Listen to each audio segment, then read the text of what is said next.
Welcome to my channel. আশা করি সবাই ভালো আছেন। আজকের ভিডিও টপিক হচ্ছে পলাতক ব্যক্তিকে হাজির করার জন্য একটা তদবির দেব।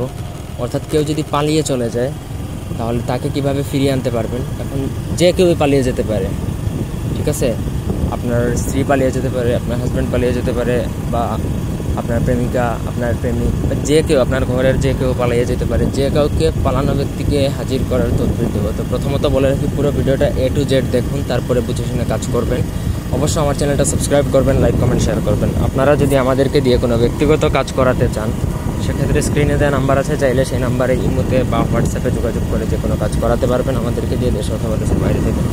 আর যদি আপনাদের কারো বই প্রয়োজন হয় তাহলে স্ক্রিনে দেওয়া নাম্বারে যোগাযোগ করে বইও নিতে পারবেন। তো প্রথমত একটা নকশা দেখেন। আমি নকশাটা বই থেকে দিয়েছি, যার জন্য কোনো কনফিউশন থাকার কথা না।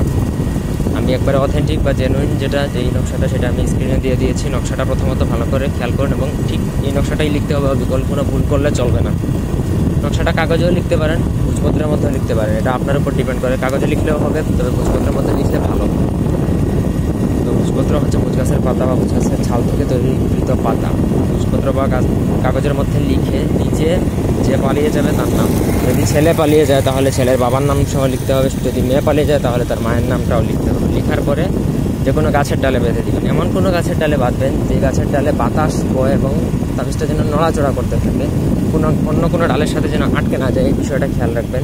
এই তাবিজটা যখন নড়াচড়া করবে তখন কাঙ্ক্ষিত ব্যক্তি বা যার উপর আপনি এটা করবেন সে উতলা হবে এবং একটা সময় সে হাজির হতে বাধ্য হবে। এটা বড় জোর 1 সপ্তাহের মধ্যে আপনার কাজ হয়ে যাবে, এটা একদম গ্যারান্টি।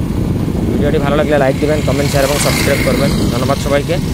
আল্লাহ হাফেজ।